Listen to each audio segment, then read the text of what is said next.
주일 오후에 우리가 함께 나눌 말씀은 이사야서 1장에 있는 말씀입니다. 여러분 구약성경 이사야서 1장을 다 펴놓으시고요. 우리 지난주까지는 미가서 말씀을 나누었죠. 미가 선지자의 말씀을 나눴다면 오늘은 이제 같은 시대에 활동했던 이사야 선지자의 말씀을 한 장씩 또 살펴보도록 하겠습니다. 이사야 선지자와 미가 선지자가 활동할 때는 북쪽 이스라엘이 멸망 직전이었고요. 남쪽이 점점 타락해가는 그런 시대였습니다. 그래서 오늘 이사야서 1장 1절에 보면 그 왕들의 이름이 기록되어 있죠. 유다 왕 우시야, 요담, 아하스, 히스기야 시대라고 되어 있고요. 아모스의 아들 이사야가 유다와 예루살렘에 관하여 본 계시라, 열어서 보여주는 말씀이라 라고 되어 있습니다. 그래서 왕들의 이름을 우리가 꼭 기억해야 된다고 제가 말씀을 드렸죠. 그래서 이게 이 남쪽의 왕들 르호보암부터 아비암, 아사 첫 번째 개혁, 그 다음에 요사밧 두 번째 개혁, 그리고 북쪽에 이 이세벨의 딸이 시집 오면서 요람, 아하시야, 그 다음에 요아스, 아마샤까지 타락을 한 시대입니다. 그 네 명의 왕이 타락했을 때 우시야가 개혁을 하죠. 그래서 우시야가 개혁을 하고 제2의 전성기 시대를 맞이하게 돼요. 근데 우시야가 너무 교만해서 문둥병 걸려 죽고, 요담, 아하스, 악한 왕, 그 다음에 히스기야 때 마지막 개혁을 합니다. 어떻게 보면 히스기야가 마지막 개혁인데 이때 북쪽이 망해요. 호세아. 북쪽은 반역에 반역을 거듭하다가 열지파가 망하는 일이 벌어지죠. 그 상태에 북쪽이나 남쪽의 그 지도자들이나 백성들의 그 상황들을 이해하려면 미가서와 이사야서를 읽어봐야 되는 거예요. 우리 지난번에 미가서 읽어볼 때 고위층에 있는 관리로부터 시작해서 왕이나 고관들, 그리고 종교 지도자들, 제사장들, 선지자들이 다 타락을 했습니다. 재판관이 타락을 했습니다. 그래서 그들의 좀 깨끗한 사람도 가시갔고 찔레갔다. 그나마 정직한 사람이라고 하는 사람들도 찔레처럼 사람들이 고통을 주는 사람이었다. 다 타락한 시대. 그래서 이 미가 선지자만 나는 하나님을 바라보겠다면서 막 이렇게 말씀을 외쳤죠. 그런데 이 남쪽의 이 왕들과 백성들은요, 점점점 타락해 갑니다. 그래서 이사야 선지자를 통해서 그 내용들을 이제 상세하게 자세하게 설명을 하는데, 이사야 선지자의 그 특징이 뭐냐 하면요, 이사야 선지자는 왕궁에서 활동했던 사람이에요. 그러니까 왕들과 함께 말씀을 나누고 그 왕들과 함께 교훈을 하는, 말씀을 가르치는 그런 사역자였어요. 그래서 이사야 선지자는 왕들을 책망을 합니다. 그리고 고관들, 백성들을 책망을 하고, 그리고 이제 하나님께서는 이미 이스라엘 백성들의 죄가 너무 심각하기 때문에 이미 심판하기로 결정했다는 거예요. 그래서 심판하기로 결정을 했고, 그리고 이 심판으로 끝나는 것이 아니라 메시아를 통해서 다음 시대를 준비하고 계신다 하는 하나님의 계획을 가장 자세하게 보여주는 게 이사야 선지자예요. 그래서 어떻게 보면 구약 성경의 선지자들 중에 제일 중요한 선지자가 이사야 선지자입니다. 이사야란 이름의 뜻이 여호와가 구원이란 뜻이에요. 이미 하나님이 구원을 하기로 계획해놨다. 그래서 이사야를 통해서 제일 많이 나타나는 메시지가 뭐냐 하면, 여기 계시라고 표현된 게 앞으로 일어날 일들에 대한 얘기예요. 그래서 메시아가 나온다. 그 메시아에 대한 예언이 가장 명확하게, 가장 자세하게 예언되어 있고 기록되어 있는 성경이 이사야서입니다. 그래서 이사야서가 어떻게 보면 선지서 중의 중심과도 같고요. 이게 66권으로 되어 있어요. 66장까지 되어 있어요. 그래서 마치 이사야서가 신구약 전체를 다루고 있는 것처럼. 그래서 구약이 39권, 신약이 27권이거든요. 39권의 구약과 27권의 이 신약이 나중에 결정되거든요.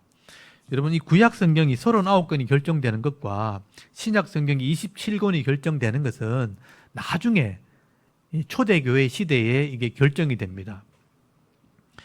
그래서 어떻게 보면 이미 하나님께서는 66권의 성경을 여러 가지 교회 회의를 통해서, 또 교회 지도자를 통해서 수없는 논쟁을 통해서 신약 구약 성경이 결정이 되는데, 그게 66권이 된 거예요. 근데 이미 이사야서에 66장이 기록되어 있고 39장까지 이스라엘의 멸망이 기록되어 있어요. 그 다음에 40장부터 66장까지 27건은 신약에 있는 내용처럼 새롭게 회복될 이스라엘 하나님의 나라에 대해서 기록을 하고 있어요.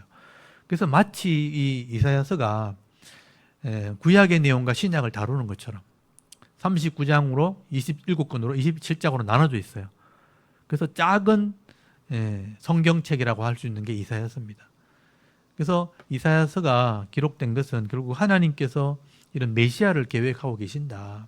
메시아가 오면 이 나라가 회복될 것이고 하나님 나라가 이루어지게 될 것을 이야기하게 되는데 그 이야기를 하면서 그 당시에 이 백성들의 영적인 상태, 죄악이 관영한 그 모습들을 설명을 해요. 그리고 이런 사람들 중에 있는 남아있는 사람들, 여기 남은 자란 표현이 나오게 되는데요. 이게 나무로 치면 나무가 땡캉 잘렸는데 밑에 그루터기만 남아있다는 거예요.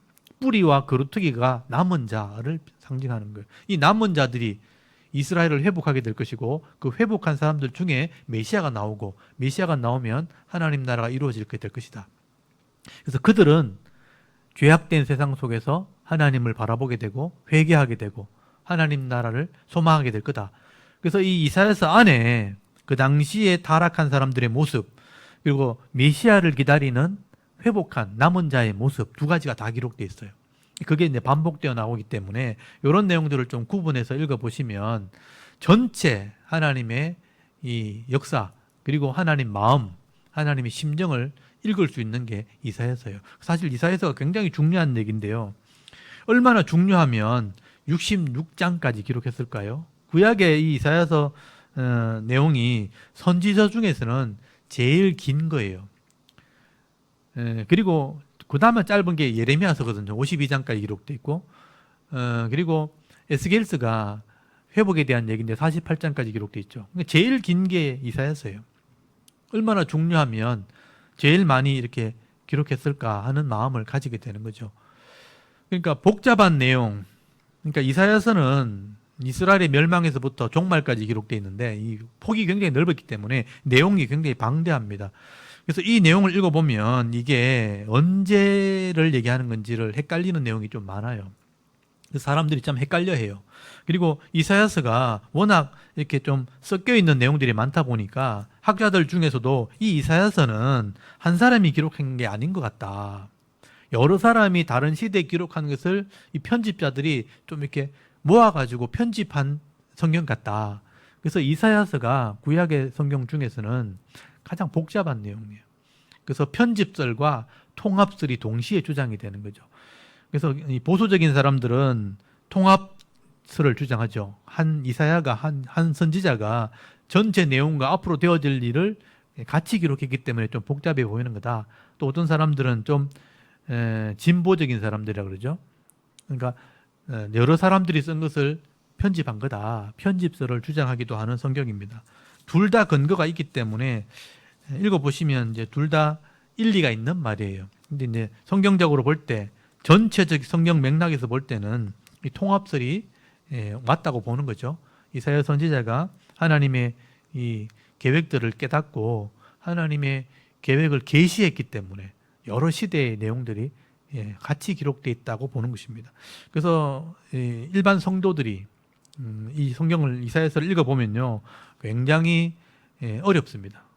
읽다가 이게 갑자기 무슨 내용인지 이해가 안 되는 내용이 막 나오기 시작하고 이게 막 복합적으로 막 이렇게 연결되어지기 때문에 차근차근 제가 설명을 드릴 때 잘 보시면 이것은 어떤 대상에게 한 말이다 하는 것만 딱 이해가 되어지면 이게 이제 이해가 되는 거예요.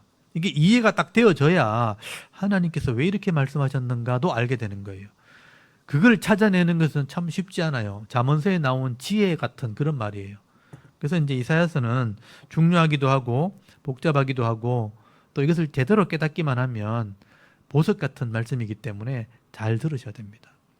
저도 이 이사야서를 정리하는 데 시간이 많이 걸렸어요. 그러니까 전체적인 성경을 정리하면서 이사야서를 정리하는데 꽤 많은 시간이 걸렸을 정도로 복잡한 책이기 때문에 많은 양을 다루지 않고 차근차근 다룰 테니까 한번 잘 들어보시고 이 이사야서의 유익을 잘 누리는 그런 시간이 되었으면 좋겠습니다.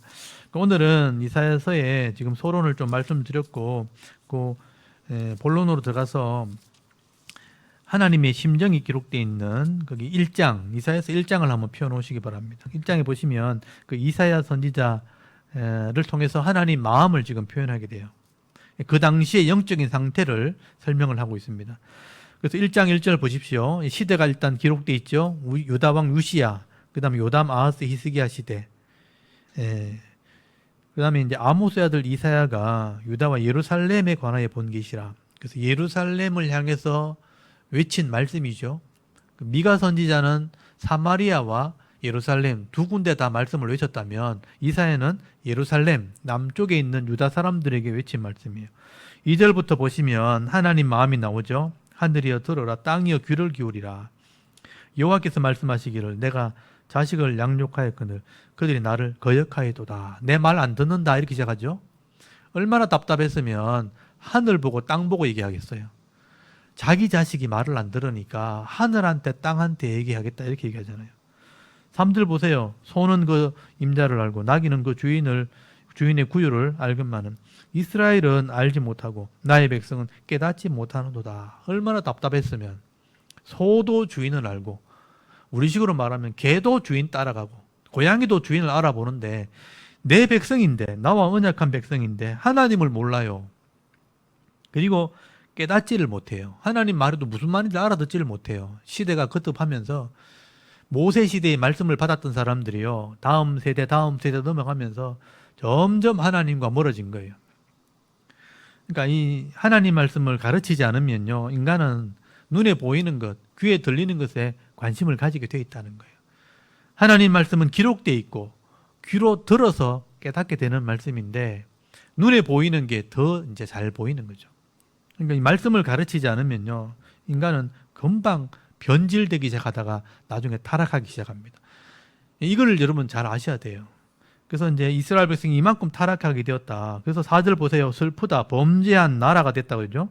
허물된 백성이요, 행악의 종자, 행위가 부패한 자식이로다. 그들이 여호와를 버리며 이스라엘의 거룩하신 이를 만홀히 여겨 멀리하고 물러갔다 그랬어요. 하나님을 멀리하고 말씀을 안 배우니 점점 악해지는 거예요. 5절에 너희가 어찌하여 매를 더 맞으려고 폐역을 거듭하느냐. 온 머리는 병들었고 온 마음은 피곤하였으며 발바닥에서 머리까지 성한 곳이 없이 상한 것과 터진 것과 새로 맞은 흔적뿐이거늘. 그것을 짜며 싸매며 기름으로 부드럽게 함을 받지 못하였도다. 이게 영적인 상태를 이렇게 표현하는 거예요. 하나님이 순종하면 복을 주기로 계약이 돼 있는데 순종 안 하면 벌을 주기로 계약이 돼 있단 말이에요. 둘 다 계약이 돼 있는데 이 백성이 순종을 안 하니까 매를 맞은 거예요. 그래서 이 레위기 26장에 그 매에 대해서 자세히 기록되어 있습니다. 처음에는 병들고 가정이 무너지고 나라가 무너지고 사회가 무너지고 전쟁이 벌어지고 기근이 일어나고 나중에 다 잃어버리고 포로되어 잡혀가고, 그러니까 나라가 망하는 것까지 기록되어 있거든요. 지금 그런 상태까지 온 거죠. 지금 망하기 직전까지 왔으니까. 재앙이 일어나도 이게 왜 일어났는지, 또 전쟁이 일어나도 이게 왜 일어났는지, 제가 오늘 아침에 말씀드렸죠. 하나님 말씀을 잘 모르고 훈련되지 않으면 고난을 통해서 깨닫게 한다고요. 그게 인생 채찍과 사람 막대기인 거예요. 하나님이 그렇게 훈련하시는데 이 사람들이 못 알아들으니까 여기 맞고 저기 맞고 얻어 터지고 이런 상처가 가득하다는 거죠. 머리끝에서 발끝까지. 사람으로 비유하면 얻어 터져 상처투성이다. 우리가 잘못하면 매를 때잖아요. 종아리 때는데 종아리 터졌어요. 그럼 뭐 때릴 데 없잖아요. 허벅지 때리고 허벅지 때는 터졌어요. 덩어리 때리고 덩어리 또 터졌어요. 그럼 머리가 대가리 때리고 그래도 또 터져버렸어요. 근데 때릴 데가 없는 거예요. 안 터진 데 골라 때리는 건지. 그런 상태가 되었다. 보면 새로 맞은 흔적뿐이라 계속 여기 터지고 저기 터지고 얻어 터지고 전쟁이 나고 기근이 나고, 잘 사는 사람이랑 못 사는 사람이면 다 고통 속에 빠져 있는 거예요. 그러니까 이 시대의 흐름을 보셔야 돼요. 지금 우리 대한민국이 이런 상태가 지금 되어 가고 있는 겁니다. 고위층에서부터 이제 밑에 있는 가난자까지 이제 살기 힘들다, 먹고 살기 힘들다, 이런 말이 자꾸 나오는 거예요. 너무 힘들다, 이런 말이 자꾸 나오는 거죠. 똑같은 거예요. 그러면 뭔가 잘못됐구나 이렇게 생각해야 되는데 그런 생각을 안 하는 거예요. 그러니까 좀 숨 쉴만 하면 또 악한 생각하고, 그래서 7절 한번 보세요. 그들의 땅은 황폐하였고 너희의 성읍들은 불에 탔고 너희의 토지는 너희 목전에서 이방인에게 삼켰으며 이방인에게 파괴된 같이 황폐하였고 전쟁도 나고 기근도 나고 이런 상태가 됐다는 거예요. 8절 딸 시온은 포도원의 망대같이 참외밭의 원두막같이 애워 쌓인 성읍같이 겨우 남았다. 그러니까 적들에게 둘러싸이고 재앙에 둘러싸이고 원두막 알잖아요. 그러니까 큰 밭에 조그만 원두막처럼 돼버렸다. 그 예루살렘 성이 죄악에 가득했다 이런 표현이에요. 그래서 9절에 만군의 여호와께서 우리를 위하여 생존자를 조금 남겨두지 아니하셨다면 우리가 소돔 같고 고모라 같았을 거야. 소돔 고모라는 다 알잖아요. 음란과 죄악으로 멸망받았던 도시잖아요. 불타서 망했던 도시 소돔과 고모라. 그렇게 소돔 고모라처럼 되어버렸다. 10절에 너희 소돔에 관원들아, 지도자 보고 하는 말이죠. 여호와의 말씀을 들을 자 너희 고모라의 백성들아, 성도들이 하는 말이 일반 백성이 하는 말이죠. 우리 하나님의 법에 귀를 기울일지어다. 여기 보면 하나님의 법에 귀를 좀 기울여라. 소돔같이 됐고 고모라처럼 됐다. 그 멸망받았던 사람처럼 돼버렸다. 이건 뭐 들으면 다 이해가 되는 거죠. 11절에 여호와께서 말씀하시던 너희의 무수한 재물이 내게 무엇이 유익하뇨? 나는 순양의 번제와 살찐 짐승의 기름에 배불렀고 나는 수송아지나 어린 양이나 순염소의 피를 기뻐하지 아니하노라. 그냥 형식적으로 예배는 계속 드리고 있는 거예요. 선조들이 했던 예배, 성전이 있으니까 재물도 바치고 기도도 하고 예물도 바치는데 하나님 그거 하나도 기쁘지 않다. 왜냐하면 죄와 함께 회개가 없는 거예요. 그래서 12절에 너희가 내 앞에 보이러 오니 이것을 누가 너희에게 요구하였느냐? 내 마당만 밟을 뿐이야. 유명한 말이 됐죠. 내 마당만 밟을 뿐이라. 그러니까 교회는 있는데 그냥 땅만 밟고 왔다 갔다 하는 그냥 사람인 거예요. 그래서 13절에 헛된 죄물을 다시 가져오지 말라. 분향은 기도하는 거예요. 기도는 내가 가증히 여기는 바요. 월삭, 절기를 지키는 거죠. 안식일과 대회로 모이는 것도 요즘 말은 부흥회죠. 부흥회 모이는 것도 그러하니 성회와 아울러 악을 행하는 것을 내가 견디지 못하겠노라. 성회도 있는데 악도 있는 거죠. 그러니까 예배 드리면서 이걸 회개해야 돼. 그게 말씀대로 하는 건데 회개를 하지 않고 악을 행하면서 예배를 드리고 있는 거죠. 그러니까 밖에 나가서는 죄를 짓고 악한 꾀를 해고 뭐 싸우고 뭐 온갖 욕을 다 하면서 집에 오면 교회 오면 또 주여 그러고 있는 거예요. 그러니까 이게 여러분 안 될 것 같죠? 근데 이렇게 신앙생활하는 사람이 굉장히 많습니다. 제가 이때까지 자라오면서 이런 사람들 굉장히 많이 봤으니까. 그래서 오늘날 교회들이 이런 비난을 받는 것도 이런 것들에 대한 하나의 결과일 거예요. 교회가 또 거룩한 게 하나도 없더라. 지금 정권이 바뀌면서 언론에 교회에 대한 비난을 굉장히 뉴스를 많이 내요. 지금도. 그러니까 교회에 비리가 있다. 다 그런 게 아닌데 그걸 가지고 교회가 전체가 그런 것처럼 그렇게 사람들이 인식을 시키는 거죠. 교회인들 별거 없다 이렇게. 그래서 교회를 막 이렇게 법적으로도 이렇게 제압하려고 하고 이런 일들이 일어나게 되는 거예요. 그러니까 교회가 타락했다. 악과 함께 예배를 드리고 있다. 그렇게 말하는 거예요. 14절에 보세요. 내 마음이 너희의 월삭, 정한 절기를 싫어하니 그것이 내게 무거운 짐이라 내가 지기에 곤비했다. 하나님이 부담스럽다는 거예요. 회개 안 하면서 와가지고 예배 드리니까 복을 줄 수가 없는 거예요. 복을 줄 수가 없으니까 부담스럽다. 15절에 너희가 손을 펼 때 내가 눈을 너희에게서 가리고 너희가 많이 기도할지라도 내가 듣지 아니하리니 이는 너희의 손에 피가 가득함이라. 손을 편다는 게 뭐냐면 도와주세요, 뭐 응답해 주세요 이렇게 하는 거예요. 손을 펴는데 하나님이 그거 응답해 줄 수가 없으니까 아예 보기 싫은 거예요. 눈을 가린다라고 돼 있고 막 요구하고 기도할 때 간절히 막 간구할 때 내가 듣기 싫다. 이는 너희 손에 피가 가득함이라. 손에 피가 있다는 게 뭐예요? 다른 사람들 죽이는 거죠. 사람들을 미워하고, 그러니까 칼로 사람을 죽여서 죽이는 게 아니고 마음으로 미워하고 입으로 미워하는 거예요. 다 사람을 미워하고 저주하고 악을 행하고. 그러니까 서로 막 싸우고 와가지고 둘 다 하나님께 도와달라 그러면 하나님이 누구를 도와줘야 되겠어요? 서로 막 싸워가지고 둘 다 피투성이가 돼가지고 내 도와달라고 이렇게 얘기하면 하나님이 누구 편을 들어줘야 되는 거야? 둘 다 맞아야 되는 거야. 둘 다 잘못된 거죠. 싸우는 것 자체가 잘못된 거니까. 그러니까 그게 이스라엘 백성들의 상태다 그렇게 얘기하는 거예요. 상상이 되십니까? 16절에 너희는 스스로 씻으며 스스로 깨끗하여 내 목전에서 너희 악한 행실을 버리며 행악을 그치고 선행을 배우며 정의를 구하며 학대받은 자를 도와주며 고아를 위하여 신원하며 과부를 위하여 변호하라. 이게 보이는 거죠. 율법에 나오는 말씀이거든요. 회개하고 말씀대로 거룩한 삶을 살아라 이 말이에요. 회개 안 하잖아요. 보세요. 스스로 깨끗하게 해야 되는데 깨끗하게 하는 게 뭐냐면 회개예요. 회개해야 되는데 회개 안 해요. 그리고 죄를 짓지 않도록 정의로운 삶을 살아야 되는데 여기 선을 행하고 가난한 자를 도와주고 하는 건 뭐냐면 선을 행하는 거예요. 근데 안 하는 거예요. 18절 여호와께서 말씀하시되 오라 우리가 서로 변론하자. 너희의 죄가 주홍 같을지라도 눈과 같이 희어질 것이요 진홍같이 붉을지라도 양털같이 희게 되리라. 하나님 마음이잖아요. 내가 이렇게 깨끗하게 하려고 다 준비해놨다는 거예요. 율법에 써놨다는 거예요. 근데 한번 따져보자. 근데 아무도 하나님한테 와서 얘기하는 사람이 없는 거예요.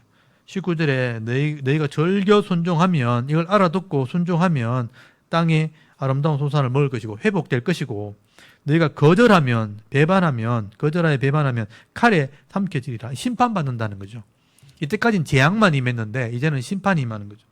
여호와 입의 말씀이라. 하나님 입에서 나온 말씀이라는 거예요. 여러분 이까지가 하나님 마음이에요. 그 당시 상태예요. 이걸 제대로 알아들었다면 그 상태가 어떤 상태인지를 여러분 이해를 하게 되는 거예요. 그리고 21절 보세요. 신실한 성읍이 어찌 창기가 되었는고. 정의 나왔죠. 저희가 거기에 충만하고 공의 나왔죠. 정의와 공의 이게 하나님 말씀이에요.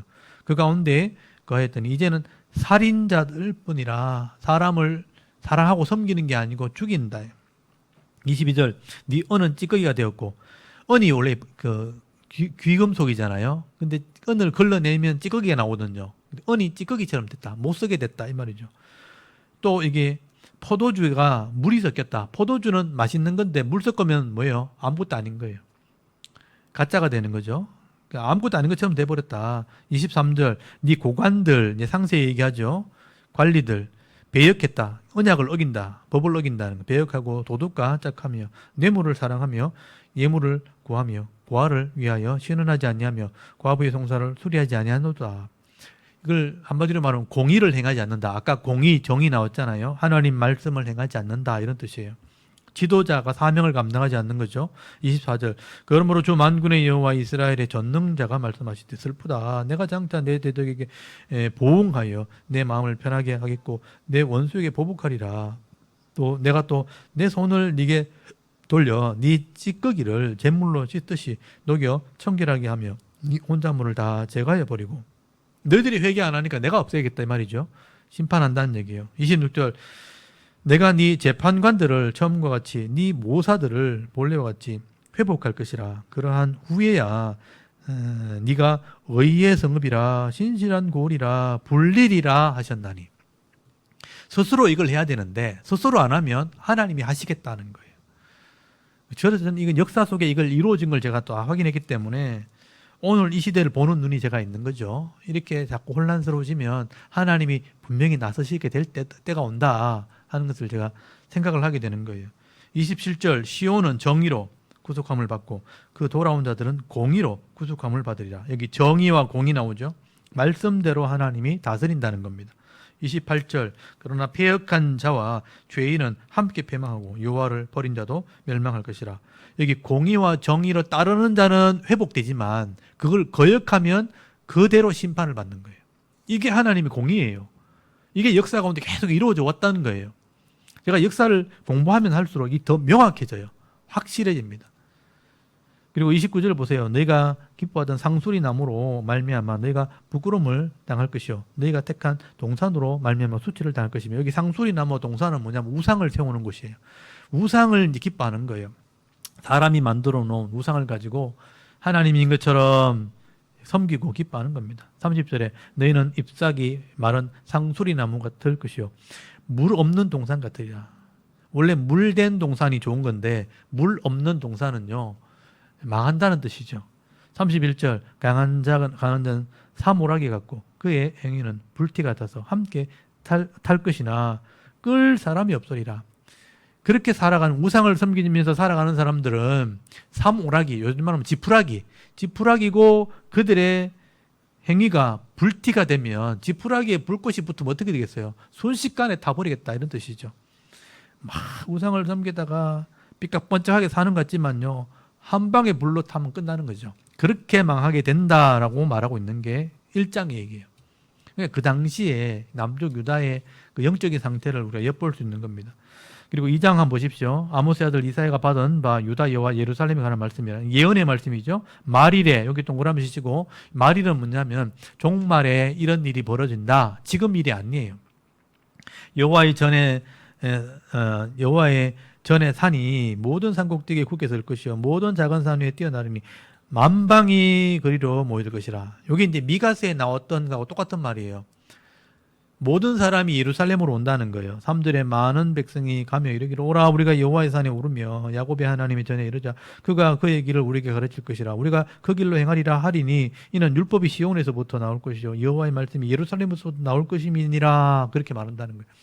여기 보면 만방, 많은 백성, 이게 이스라엘 사람이 아니에요. 이방인들이 와가지고 예루살렘에 가서 율법이 예루살렘에서 나왔다 그러면서 그 말씀을 배우러 온다는 거죠. 오늘 이 시대를 말하는 거죠.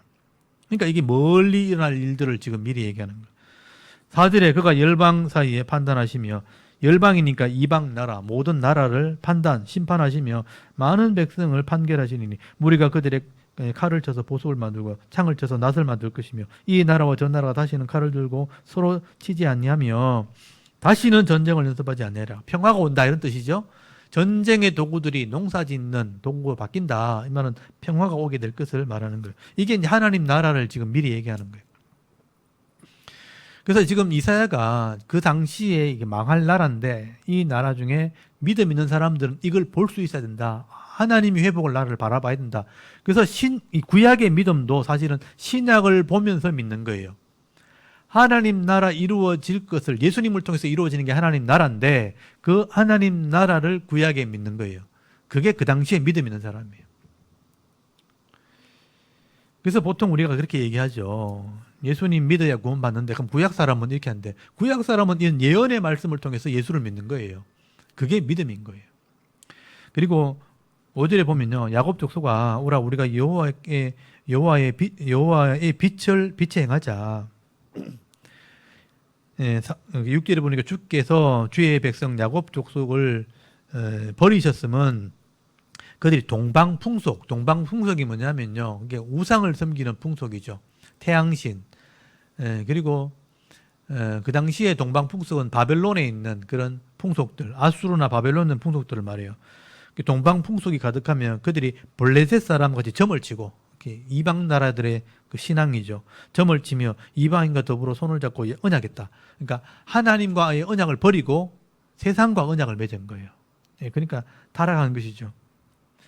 7절 그 땅에는 은금이 가득하며 보화가 무한하며 그 땅에는 마필이 가득하고 병거가 무수하다. 은금, 보화, 마필, 병거 뭐예요? 군사력과 경제력을 말하는 거예요. 세상의 군사력과 경제력을 얻으려고 했다. 그걸 가지려고 했다는 거예요. 하나님을 믿는 게 아니고. 지금하고 똑같죠? 지금 경제전쟁이잖아요. 실제로 전쟁도 일어나고 무기를 지금 계속 센 걸 가지려고 하죠. 왜냐하면 위협을 할 수 있기 때문에. 실제로 전쟁했을 때 이길 수 있기 때문에. 지금 이란이 전쟁 났을 때 결국 핵무기를 만드는 것을 막으려고 그 미사일로 먼저 친 거잖아요. 그러니까 이런 그 당시 말한 병거, 여기 보면 마필, 이게 오늘날의 그런 무기들을 말하는 거예요. 그래도 경제력을 가지려고 하고 이 돈을 가지려고 하고 또 무기를 가지려고 하는 거죠. 그리고 그들이 섬기는 우상을 섬기려고 하는 똑같은 모습이죠. 그래서 8절 보면 그 땅에는 우상도 가득하므로 그들이 자기 손으로 짓고 자기 손가락으로 만든 것을 경배하며 천한 자도 절하며 귀한 자도 굴복하오니 그들을 용서하지 마옵소서. 너희는 바위 틈에 들어가며 진토에 숨어 여호와의 위엄과 그 광대하심의 영광을 피하라. 그 날에, 심판날이죠. 눈이 높은 자가 낮아지며 거만한 자가 굴복하며 여호와께서 홀로 높임을 받으시리라. 대저 만군의 여호와의 날, 여긴 심판날이거든요. 만군의 여호와의 날이 모든 교만한 자와 거만한 자와 자고한 자에게 이 말이니 그들이 낮아지리라. 또 레바논의 높고 높은 모든 백향목과 바산의 모든 상수리 나무 모든 높은 산과 모든 솟아오른 작은 언덕과 모든 높은 망대 모든 견고한 성벽과 다시스의 모든 배와 모든 아름다운 조각물이 조각물의 이말이니 그 날에 이것도 이제 종말이죠. 자고한 자는 굴복되며 교만한 자는 낮아지고 여호와께서 홀로 높임을 받으실 것이요 우상은 온전히 없어질 것이며 사람들이 암혈과 토굴로 들어가서 여호와께서 땅을 진동시키려고 일어나실 때 그 위엄과 그 광대하심의 영광을 피할 것이라. 사람이 자기를 위하여 경배하려고 만들었던 은 우상과 금 우상을 그 날에 두더지와 박쥐에게 던지고 암혈과 험악한 바위 틈에 들어가서 여호와께서 땅을 진동시키려고 일어나실 때에 그의 위엄과 그 광대하심의 영광을 피하리라. 너희는 일생을 의지하지 말며 인생을 의지하지 말며 그의 호흡은 코에 있나니 새말 가치가 어디 있느냐. 그러니까 그 당시에 이런 마지막 종말에 대한 이야기를 하면서 심판받게 될 것을 말하게 되는 거예요. 그리고 이 3장에 넘어가면요, 이스라엘 백성들의 죄악을 상세하게 설명을 합니다. 3장을 보십시오. 보라, 주 만군의 여호와께서 예루살렘과 유다가 의뢰하며 의지하는 것을 제하여 버리시되 그 사람들이 당시에 의지했던 것들을 설명하는 거예요. 곧 그가 의지하는 모든 양식, 그가 의지하는 모든 물, 용사와 전사, 재판관과 선지자. 이게 뭐냐면 여기 물과 양식은 그 당시에 생필품, 먹고 살아야 되는 거죠. 그 다음에 여기 용사와 전사는 군사력이죠. 재판관과 선지자는 이거는 권세 있는 사람들이죠. 복술자, 장로, 그 다음에 50부장, 귀인, 모사, 다 이게 권력자들이죠. 정교한 장인, 또 능란한 요술자, 그리할 것이며, 이런 것들을 다 없애겠다고 말씀하시는 거죠. 4절에 그가 또 소년들을 그들의 고관으로 삼으며 아이들이 그들을 다스리게 하리니, 이게 이제 그 당시에 정치하는 사람들, 관리들이 소년들이었다. 젊은 사람들이었다. 그리고 아이들이었다. 경험 없는 그런 정치인들이 권력을 잡게 된다는 뜻이에요. 그러니까 나라가 엉망이 된다는 뜻이에요, 이게. 5절 보세요. 백성이 서로 학대하며 자기 이웃을 잔해하며 아이가 노인에게 비천한 자가 존귀한 자에게 교만하게 된다. 아이들이 막 어른한테 대들고 힘없는 사람들이 막 교만하게 법을 어기는 거죠. 법이 주관하지 않으니까 마음대로 하는 거예요. 6절 보세요. 혹시 사람이 자기 아버지 집에 자기 형제를 붙잡고 말하기를 너는 겉옷이 있으니 너는 우리 통치자가 되어 이 폐허를 네 손 아래 두게 하라. 그러니까 아무나 지도자가 될 수 있는 시대. 그러니까 겉옷만 있으면 화려한 옷만 있으면 지도자 되라 이러면서 이렇게 정치를 한다는 거예요. 7절 그날에 그 소리를 높여 이르기를 나는 고치는 자가 되지 아니하겠노라. 내 집에는 양식도 없고 또 의복도 없으니 너희는 나를 백성의 통치자로 삼지 말라 하리라. 나는 고치는 자가 되지 아니하리라. 원래 지도자가 되면 백성을 고치는 자가 되어야 되는데 아무나 권력을 잡으려고 하니까 나는 못한다. 그렇게 말하는 그런 시대가 된다. 이 말은 혼란스러운 시대예요. 예전에 우리가 이렇게 나라의 녹을 먹고 어떤 책임을 진다는 것은 굉장히 중요한 역할이기 때문에 또 흠이 있거나 또 부정한 게 있으면 절대로 하지 않았어요. 근데 지금은 그렇지 않죠. 권력을 잡으려고. 흠 있으면 감추려고 하고. 그 정도는 괜찮다 하면서 권력을 잡으려고. 그렇게 돼서 그런 사람이 권력을 잡잖아요. 그럼 그런 사람들이 다 지배를 하게 되니까 나라가 엉망이 되어버립니다. 그런 시대가 됐다는 거예요. 8절 한번 보세요. 예루살렘이 멸망하였고 유다가 엎드러졌으면 그들의 언어와 행위가 여호와를 거역하여 그의 영광의 눈을 범하였다. 언어와 행위가 지금 여기 여호와를 거역했다고 돼 있죠. 그리고 9절 보세요. 그들이 안색이 불리하게 증가하며 그들의 죄를 말해주고 숨기지 못함이 소돔 같으니 그들의 영혼에 화가 있을진저 그들이 재앙을 자처하였도다. 너희는 의인에게 복이 있으리라 말하라. 그들은 그의 행위의 열매를 먹을 것이며 악인에게는 화가 있으리니 이는 그의 손으로 행한 대로 그가 보응을 받을 것임이니라. 여기 이제 이런 말을 선지자가 외치는데 12절에 보니까 내 백성을 학대하는 자는 아이요라고 돼 있고 다스리는 자는 여자들이라고 돼 있어요. 근데 이런 공의와 정의를 행하는 사람이 의인이 돼야 되고 지도자가 돼야 되는데 아이 같은 사람, 여자 같은 사람이 지도자가 됐다라고 돼 있죠. 그래서 내 백성이여 네 인도자들이 너를 유혹하여 네가 다닐 길을 어지럽힌다 그렇게 됐어요. 아이처럼 아무것도 모르는 사람들, 여자처럼 감정에 휘둘리는 사람들이 지도자가 되어서 나라를 엉망으로 만들고 있다라고 말하는 겁니다. 네, 그리고 거기 13절에 여호와께서 변론하여 일어나시며 백성들을 심판하시려고 서시도다. 여호와께서 자기 백성의 장로들과 고관들을 심문하러 오시리니 포도를 삼킨 자는 너희며 가난한 자에게 탈취한 물건이 너희 집에 있도다. 여기 보면 장로들이나 고관들이 자기 집에 재물을 쌓아놓고 빼앗고 탈취를 하는, 그거는 정치를 했다는 거예요. 15절에 어찌하여 내가 내 백성을 짓밟으며 가난한 자의 얼굴에 맷돌질하느냐. 주 만군의 여호와 내가 말하였느니라 하시도다. 그래서 그 당시에 예루살렘이 멸망을 받게 되는 겁니다.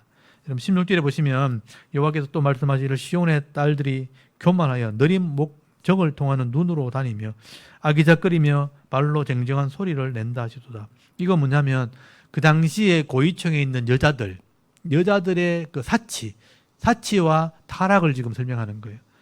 눈을 이렇게 정을 통하는 눈, 그리고 아기작거리며 걷는다는 표현이 이게 참 번역하기 좀 애매하죠.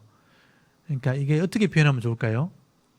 이렇게 막 잘 보이려고 이렇게 막 이렇게 걷는 모습, 쟁쟁 소리 내면서 사람들에게 이목을 끄는 거죠. 17절에 그러므로 주께서 시온의 딸들의 정수리에 딱지가 생기게 하시며 여호와께서 그의 하체를 드러내게 하시리니 주께서 그 날에 그들이 장식한 여기 발목고리, 머리에 망사, 반달 장식, 귀고리, 발목걸이, 얼굴 가리개, 화관, 발목 사슬, 띠와 향합, 호신부, 반지, 코고리, 예복, 그리고 겉옷과 목도리, 스카프죠. 손주머니, 또 손거울, 세마포옷, 머리수건, 너울을 제하시리니 그때 썩은 냄새가 향기를 대신하고 노끈이 띠를 대신하고 또 대머리가 숱한 머리를 대신하고 굵은 베옷이 화려한 옷을 대신하고 수치스러운 흔적이 아름다움을 대신할 것이며 너희 장정은 칼에 너희 용사는 전란에 망할 것이며 그 성문은 슬퍼하며 곡할 것이요 시온은 황폐하여 땅에 앉으리라. 이 여자들이 이렇게 사치하고 온갖 장식물로 자기를 치장했다는 거예요. 그러니까 이런 것들 다 빼앗기게 될 것이고 머리는 대머리처럼 될 거고 너희들이 양식을 다 잃어버리게 될 거다. 4장 1절에 보면요. 그 날에 이렇게 다 잃어버리면 7여자가 한 남자를 붙잡고, 남자는 전쟁에 나가 다 죽었으니까 여자밖에 없잖아요. 먹고 살 길이 없으니까 남자 한 사람 있으면 여자들이 쫓아가가지고 나를 좀 책임져 달라 이렇게 하는 시대가 된다는 거예요. 그날에 7여자가 한 남자를 붙잡고 말하기를 우리가 우리 떡을 먹으며 우리 옷을 입으리니 다만 당신의 이름으로 우리를 부르게 하여 우리가 수치를 면하게 하리라. 이런 날이 오게 될 거다. 나라가 망한다는 뜻입니다. 그리고 2절 보면 그 날에, 여기서 그 날은 종말이에요. 그러니까 이렇게 이스라엘이 망해도 하나님은 이런 계획을 가지고 있다. 이렇게 설명하는 거죠. 이게 이제 그냥 보면 잘 모르죠. 그래서 그 날이란 관사가 달린 그 날을 표시를 해야 돼요. 그 날은 여호와의 싹이 아름답고 영원할 것이며, 이게 싹이란 게 뭐냐면 새로운 희망이잖아요. 여호와가 이렇게 계획을 가지고 있다. 이런 뜻이에요. 그래서 여호와의 싹이 아름답고 영원하게 될 거다. 그 땅에 솟아는 이스라엘의 피난한 자를 위하여 영원하고 아름다울 것이며 시온에 남아있는 자, 여기 동그라미 치세요. 이 사람이 타락을 했는데 그 중에 남은 자가 있다는 거예요. 남은 자는 뭐냐면 믿음 있는 사람, 구별된 사람이에요. 남은 자가 예루살렘에 머물러 있는 자, 곧 예루살렘에 생존한 자 중 기록된 모든 사람은 거룩하다 칭함을 얻으리라. 요 남은 자는 거룩한 자다. 이렇게 된다. 요게 믿음 있는 사람을 의미하는 거죠. 이는 주께서 심판하는 영과 소멸하는 영으로 시온의 딸들을 더러움을 씻으시며 예루살렘의 피를 그 중에 청결하게 하실 때가 됨이라. 이렇게 회개하는 거죠. 여호와께서 거하시는 온 시온산과 모든 지폐 위에 낮이면 구름과 연기, 밤이면 화염의 빛을 만드시고 그 모든 영광 위에 덮개를 두시며 또 초막이 있어서 낮에는 더위를 피하는 그들의 그 그늘을 지으며 또 폭우를 피하는 숨는 곳이 되리라. 피할 곳이 되어주겠다. 이게 남은 자에게 주시는 은혜를 얘기하는 거예요. 그리고 이제 5장에 포도원의 비유가 나옵니다. 지금 4장까지가 굉장히 빠르게 그 당시에 타락했던 예루살렘 있는 사람들의 모습을 설명한 것이고, 이 사람들은 이제 심판하겠지만 이런 하나님의 계획을 가지고 있다. 그리고 5장은 정리해서 포도원으로 비유하자면 좋은 포도씨를 뿌렸는데 먹지 못한 포도가 나왔다. 이렇게 설명하는 거예요. 그게 포도원의 비유입니다. 그게 5장에 나오는 설명이에요. 5장까지 이제 설명하고 난데 6장에는 이제 하나님 비전이 나오게 되는데 이사야의 소명이 나오기도 하고 이 부분은 이제 제가 다음 주에 설명을 드리겠습니다. 그러니까 이게 그 당시의 영적인 상태를 얘기하는 거예요. 예루살렘이 멸망하기 직전에 그 사람들이 어떻게 신앙생활을 했는가. 이걸 보면서 이제 오늘 이 시대를 우리가 돌아봐야 되는 것이죠. 이렇게 되면 안 되는 겁니다. 그러면 망하게 되는 거죠. 그래서 이렇게 되는 것도 우리가 막을 수는 없어요. 세상이 그렇게 흘러가는 겁니다. 근데 그 속에서 우리가 남은 자와 같은 삶을 살아야 된다. 믿음 있는 자가 돼야 된다. 이게 이제 핵심인 것이죠. 그래서 우리는 저도 늘 고민하고 있지만 세상을 뒤집을 수는 없어요. 우리가 세상을 바꿀 수는 없어요. 근데 그 속에서 무엇을 할지는 우리가 생각을 해봐야 되는 거죠. 그래서 저는 그 고민을 늘 하고 있습니다. 제가 무슨 큰 능력을 가지고 있어가지고 많은 사람들에게 더 영향력을 미칠 수 있는 위치에 있다면 제가 더 큰 다른 모습으로 설명을 드리겠지만 내가 그런 역할을 하지 못한다면 내 영역 안에서 내가 일을 해야 되는 것이죠. 그게 믿음 있는 사람인 것입니다. 그게 어떻게 보면 지혜라고 할 수 있는 거죠. 그래서 우리 이사야서 1장부터 제가 4장까지 빠르게 설명을 드렸는데 이게 그 당시의 영적인 상태를 설명하고 있는 것이다. 이걸 잘 이해하시면 좋겠습니다. 우리가 이런 모습을 보면서 오늘 이 시대에 우리가 이런 사람을 많이 이제 세워나가야 되는 거죠. 일꾼을 세우고 또 내가 그런 본을 보여야 되고 그런 사역을 할 수 있도록 또 기도하고 그게 그 나라와 그 일을 위한 기도거든요. 그러면 하나님이 세상이 아무리 약해도 그 믿음 있는 사람은 지켜주시겠다고 약속을 했으니까 그 은혜 누리면서 살아가는 게 우리의 믿음이 되어야 되는 겁니다. 그래서 우리가 그런 신앙을 제대로 가질 수 있도록 영적인 눈을 열어달라고 여러분 기도하시고요. 오늘 이제 1장부터 4장까지는 오늘 현실과도 굉장히 밀접한 관계가 있기 때문에 여러분의 기도 제목이 되었으면 좋겠습니다. 그래서 우리 1장부터 4장까지 말씀을 우리 한번 또 낭독을 하고 함께 기도 제목을 삼았으면 좋겠습니다. 이사야서 1장부터 4장까지 한번 낭독을 해보도록 하겠습니다. 이사야 1장. 유다 왕 우시야와 요담과 아하스와 히스기야 시대에 아모스의 아들 이사야가 유다와 예루살렘에 관하여 본 계시라. 하늘이여 들으라, 땅이여 귀를 기울이라. 여호와께서 말씀하시기를 내가 자식을 양육하였거늘 그들이 나를 거역하였도다. 소는 그 임자를 알고 나귀는 그 주인의 구유를 알건만은 이스라엘을 알지 못하고 나의 백성은 깨닫지 못하는도다 하셨도다. 슬프다 범죄한 나라요 허물진 백성이요 행악의 종자요 행위가 부패한 자식이로다. 그들이 여호와를 버리며 이스라엘의 거룩하신 이를 만으리 여겨 멀리하고 물러갔도다. 너희가 어찌하여 매를 더 맞으려고 패역을 거듭하느냐. 온 머리는 병들었고 온 마음은 피곤하였으며 발바닥에서 머리까지 성한 곳이 없이 상한 것과 터진 것과 새로 맞은 흔적뿐이거늘 그것을 짜며 싸매며 기름으로 부드럽게 함을 받지 못하였도다. 너희의 땅은 황폐하였고 너희의 성읍들은 불에 탔고 너희의 토지는 너희 목전에서 이방인에게 삼켜졌으며 이방인에게 파괴됨같이 황폐하였고 딸 시온은 포도원의 막내같이 참외밭의 원두막같이 애워싸인 성읍같이 겨우 남았도다. 만군의 여호와께서 우리를 위하여 생존자를 조금 남겨두지 아니하셨다면 우리가 소돔 같고 고모라와 같았으리로다. 너희 소돔의 관원들아 여호와의 말씀을 들을지어다. 너희 고모라의 백성아 우리 하나님의 법에 귀를 기울일지어다.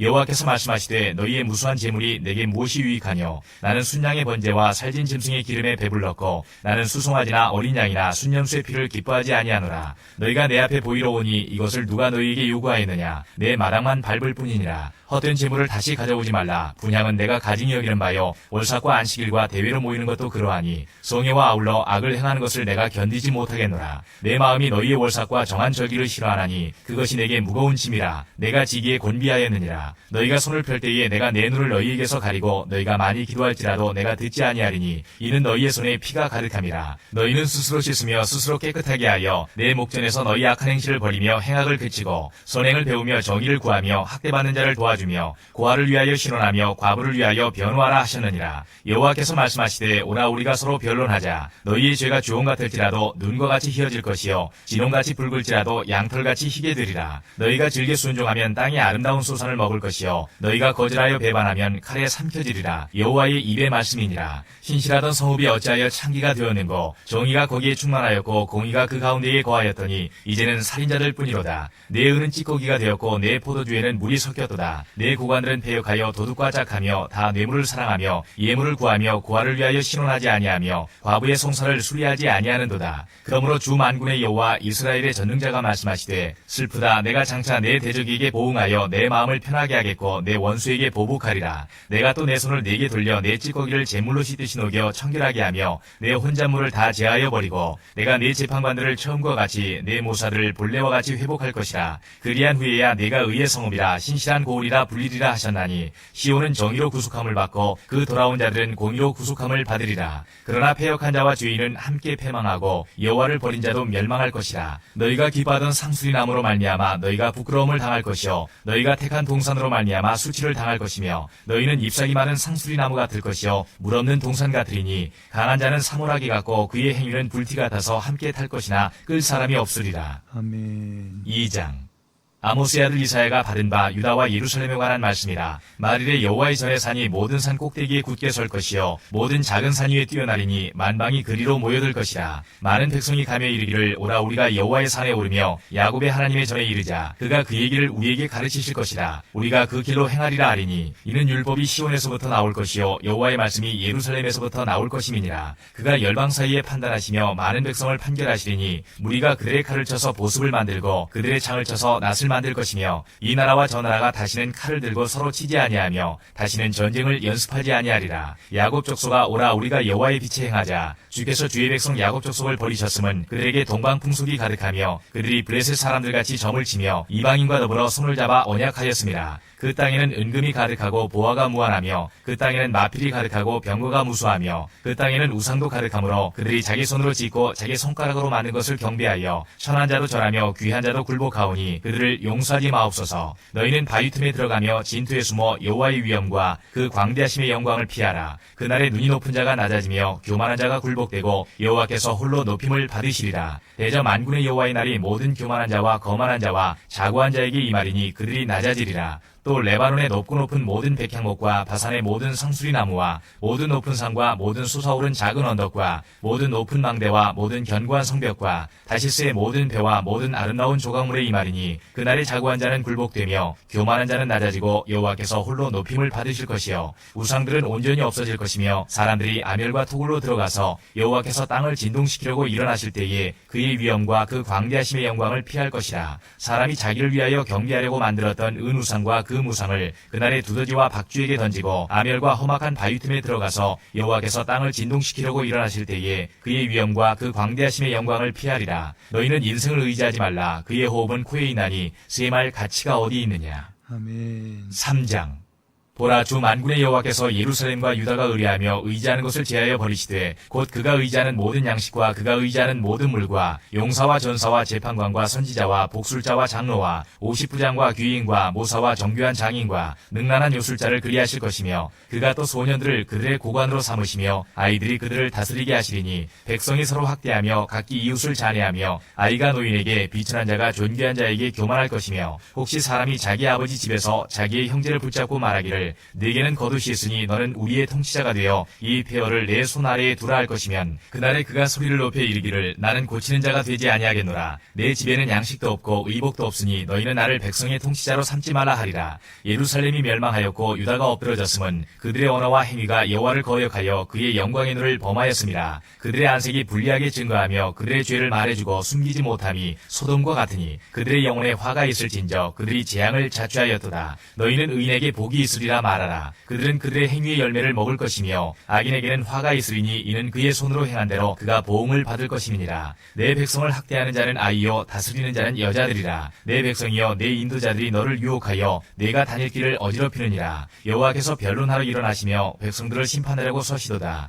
여호와께서 자기 백성의 장로들과 고관들을 신문하러 오시리니 포도원을 삼킨 자는 너희이며 가난한 자에게서 탈취한 물건이 너희의 집에 있도다. 어찌하여 너희가 내 백성을 짓밟으며 가난한 자의 얼굴에 맷돌질하느냐. 주 만군의 여호와 내가 말하였느니라 하시도다. 여호와께서 또 말씀하시되 시온의 딸들이 교만하여 느린 목 정을 통하는 눈으로 다니며 아기작거려 걸으며 발로는 쟁쟁한 소리를 낸다 하시도다. 그러므로 주께서 시온의 딸들의 정수리에 딱지가 생기게 하시며 여호와께서 그들의 하체가 드러나게 하시리라. 주께서 그날에 그들이 장식한 발목걸이와 머리의 망사와 반달 장식과 귀걸이와 팔목걸이와 얼굴 가리개와 화관과 발목사슬과 띠와 향합과 호신부와 반지와 코걸이와 예복과 겉옷과 목도리와 손주머니와 손거울과 세마포옷과 머리수건과 너울을 제하시리니 그때에 썩은 냄새가 향기를 대신하고 노끈이 띠를 대신하고 대머리가 숱한 머리털을 대신하고 굵은 배옷이 화려한 옷을 대신하고 수치스러운 흔적이 아름다움을 대신할 것이며 너희의 장정은 칼에 너희의 용사는 전란에 망할 것이며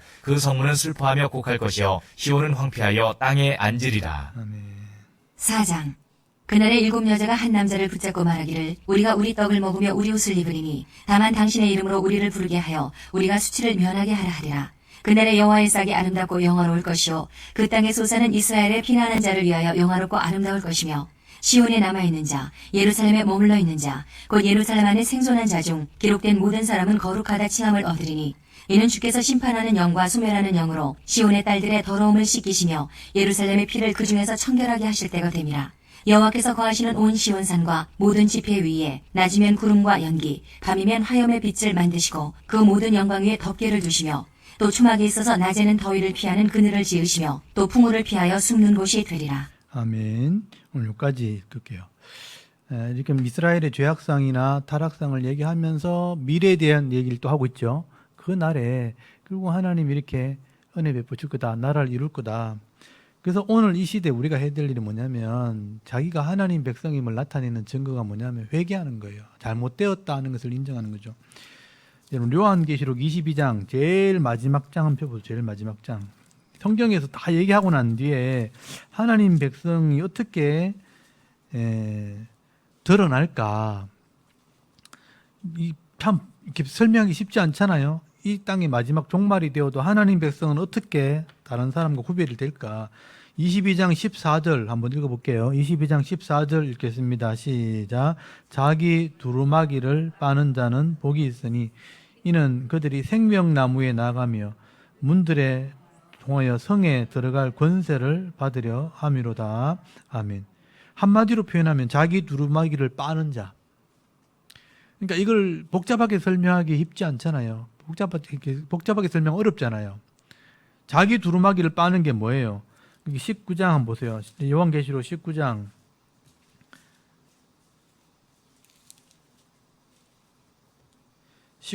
8절 한번 읽어보세요. 19장 8절 그에게 빛나고 깨끗한 세마포옷을 입도록 허락하셨으니 이 세마포옷은 성도의 옳은 행실이로다.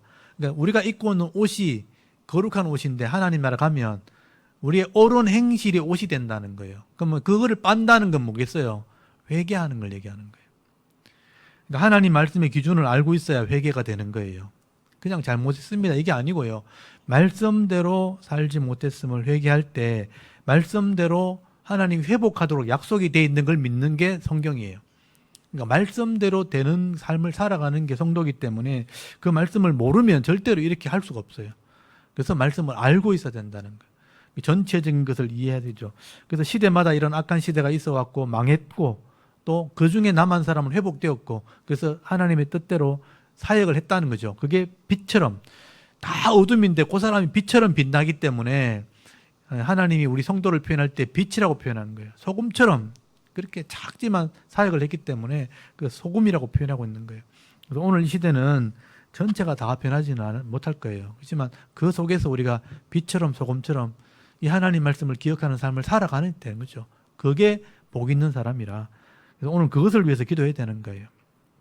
그래서 우리가 이런 믿음의 사람으로 오늘도 살아갈 수 있도록 기도하시고 일주일 동안 또 전쟁터와 같은 또 삶 속에 들어가야 되잖아요. 그럼 또 살아 돌아오시면 되죠. 주일마다 살아 돌아왔네. 그래도 오시는 것만 해도 반가워가지고 아직 살았네. 살아 돌아왔네. 그래서 이제 상처 받았으면 치유하면 되고 힘이 없으면 힘을 내면 되고 또 살아갈 힘을 얻고 또 전쟁터와 같은 세상을 살아가는 거예요. 세상이 이제 그렇게 아름답고 좋은 곳이 이제 아닌 거죠, 세상이. 그래서 여러분 오늘 그것을 위해서 기도하시면서 우리 자녀들 시대도 더 큰 믿음으로 이걸 이겨나갈 수 있도록 기도하시고 또 내게 주신 사명, 내게 주신 또 직장, 가정 잘 섬길 수 있도록 기도하시면서 오늘도 남은 자의 삶을 잘 살아서 하나님이 주시는 은혜를 받아 누리고 행복한 그리스도의 삶을 살아가는 성도가 되게 하옵소서. 여러분 이것이라도 잘 기도했으면 좋겠어요. 그래서 그 나라와 그 일을 우리 가정 가운데 이루게 하옵소서. 이렇게 한번 기도하고 또 예배를 마쳤으면 좋겠습니다. 다 같이 하나님께 한번 기도드리겠습니다. 하나님 아버지, 오늘도 주일 오후 시간에 우리가 함께 이사야서 말씀을